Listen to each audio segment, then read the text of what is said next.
Hello guys, welcome back to my channel crazy village cooking. তো guys, কেমন আছো তোমরা সবাই? সকাল সকাল চলে এসেছি তোমাদের জন্য একটা নতুন ব্লগ শেয়ার করতে। তো এখন আমি যাব কিচেনে। তো একটু আগে স্নান করলাম, তো স্নান করে ভাবলাম আজকে শাড়ি পরে তোমাদের জন্য একটা ভিডিও শুট করব। তো আজকে কিচেনে রান্না করবো আলু পোস্ত। আজকে রবিবার, ভেবেছিলাম যে মাছের তরকারি করবো, কিন্তু মাছ আসেনি। তো পাইনি বাড়িতে মাছ। তো যে মাছ বিকতে আসে দাদা, সে আসেনি আজকে। এসেছিল কিনা জানি না। তো আমি একটু লেটে উঠেছিলাম আজকে সকালে, যেহেতু আজকে সানডে, বেটু স্কুল ছুটি বলে। তো এখন রেডি হচ্ছি, দেখো কিচেনে যাবো। আজকে করবো পেঁয়াজ আলু পোস্ত আর টমেটোর চাটনি। ভাত ডাল করে দিয়ে এসেছি। ভাত ডাল করে পরে ছাদে গেছিলাম কাপড় জামাগুলো একটু মেলতে। তো মেলা হওয়ার পরেও আরেকবার গেছিলাম, তো ওগুলো মোটামুটি শুকিয়ে এসেছে। অনেকটা রোদ দিয়েছে তো আজকে। তো চলো, আমার রেডি হয়ে গেছি আমি। তো আজকে শাড়ি পরে ভিডিও করব।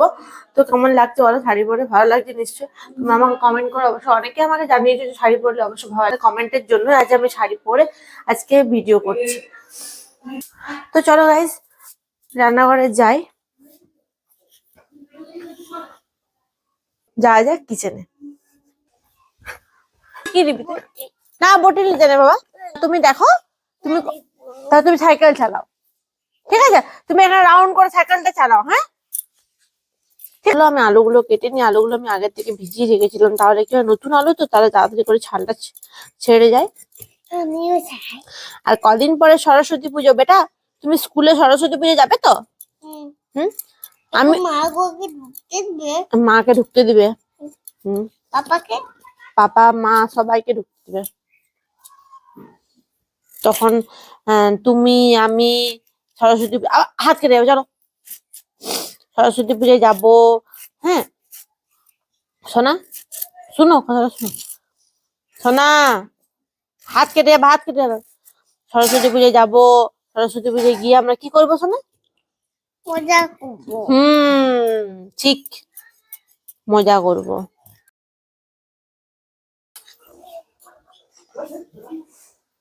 আমি আলুগুলো আমার কাটা হয়ে গেছে। আজকে বেটু খুব বদমাইশি করছে, বটিটা নিয়ে যে তাড়াতাড়ি উঠে এলাম। পেঁয়াজটা আমি এখানেই কেটে নেবো।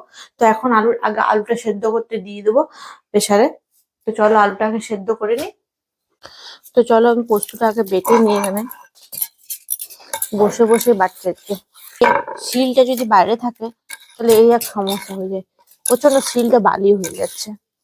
আর বেটু প্রচন্ড ভাবে বালি ফেলে চারিদিকে। তো চলো পোস্তগুলো বেটে নিয়ে এবার সঙ্গে দিয়ে দেবো একটা কাঁচা লঙ্কা।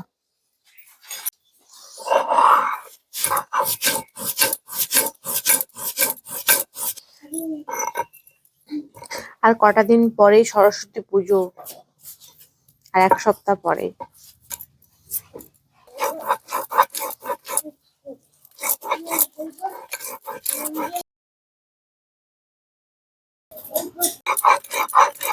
মশলাটা বেটে নিয়ে আমি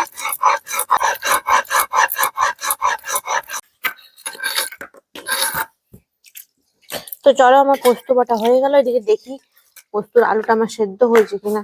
এখন এখানে থাক, আলু পোস্তটা বসাচ্ছি। এখানে তেল দিয়ে দিচ্ছি কড়াইয়ে। তো তেল গরম হয়ে গেছে, এবার দিচ্ছি গোটা জিরে। আর যেহেতু পেঁয়াজ আমি পোস্ত করবো, তার জন্য পেঁয়াজ গুলো দিয়ে দিচ্ছি, কাটা আছে।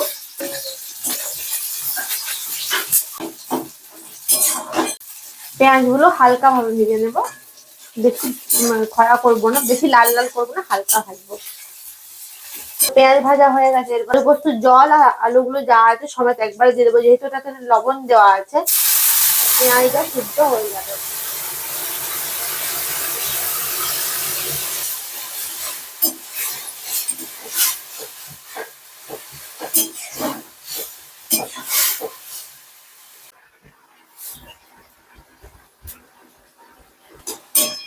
আর জলটা মরে গেছে, এরপর আমি পোস্তটা দিয়ে দেবো।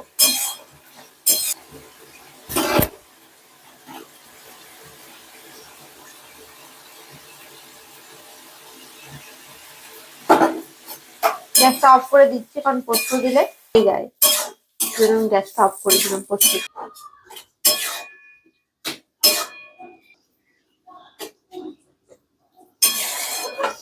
চলো আলু পোস্ত হয়ে গেছে, এবার টমেটোর চাটনিটা করতে হবে।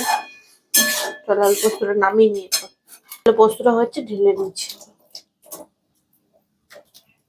তো চলো এখন করবো টমেটোর চাটনি। সর্ষের তেল দিলাম, ফোড়নে দিচ্ছি সর্ষে গোটা, একটা কাঁচা লঙ্কা অর্ধেক টুকরো করে করে নিচ্ছি। এবারে টমেটোটা দিয়ে দিচ্ছি।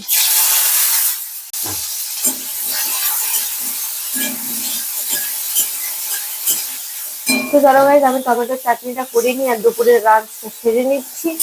তারপরে আবার দেখা হবে তোমাদের লাঞ্চ করার পর। তো চলো লাঞ্চটা সেরে নিই।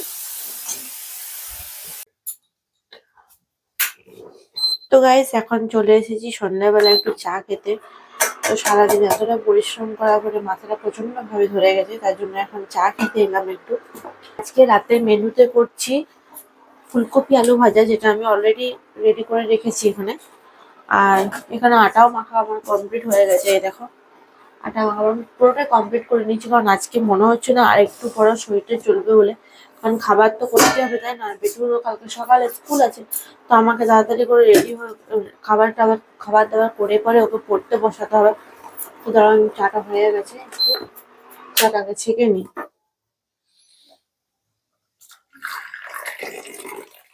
তো দেখি চাটা খেয়ে যদি একটু মাথাটা ঠিক হয়।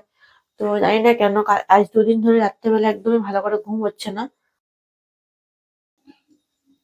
আর্লি মর্নিং উঠতেও হচ্ছে সকাল সকাল, কুয়াশাটা প্রচন্ড ভাবে পড়ছিল কদিন। তো যা হোক, এখন তো যেহেতু ঠান্ডাটা কদিন ধরে বেশ ভালো লেগেছিল, তো একদিনও তো শরীর খারাপ হয় না, 10 দিনেরটা একদিনে হয়। তো ওই জন্য ভাবলাম চলো আজকে সন্ধ্যাবেলায় একটু চা খাই। তো এখন যেহেতু এবার তো গরমকাল পড়ে যাবে, গরমে আমি খুব বেশি একটা চা খাই না, তো একদম মানে খাই না বলতে গেলে। আর শীতকালে আমি চাটা খাই ভালোই, দু একবার হয়তো সকালে একবার বিকেলে একবার আমি খেয়ে নিই। তো চলো এদিকে আমি চাটা খেয়ে নিই, আর চাটা খাওয়ার পরে আমি এদিকে ফুলকপি আলু ভাজাটা বসিয়ে নিব। তো চলো গাইস চাটা খেয়ে নিই। তো এখন যেহেতু সন্ধে হয়ে গেছে, শুনতে পাচ্ছ আমাদের এখানে মন্দিরের আওয়াজ হচ্ছে ঘন্টার।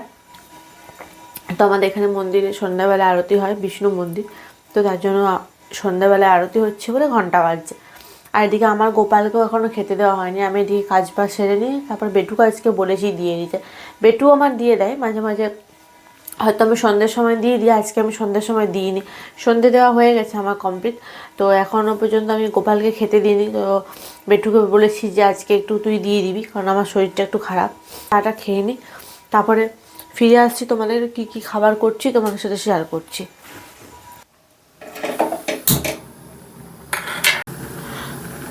তো চা খাওয়া হয়ে গেল, এরপর আমি আলু আর ফুলকপিটা ভাজবো।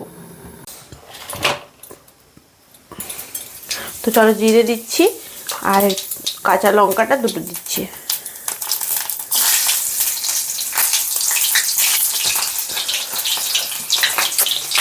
আর আমার হাত থেকে সব কিছু পড়ে আছে, এটা ভাজতে ভাজতে আমার রুটিটাও হয়ে যাবে।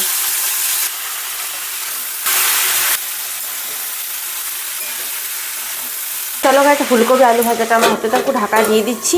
তো আজকের মতন ব্লগটা আমি এখানে শেষ করছি, দেখা হবে নেক্সট একটা ভিডিওতে। আর আমার চ্যানেল ক্রেজি ভিলেজ কুকিং চ্যানেলে যদি কেউ নতুন এসে থাকো, তো প্লিজ চ্যানেলে সাবস্ক্রাইব করে আমার পাশে দেখো।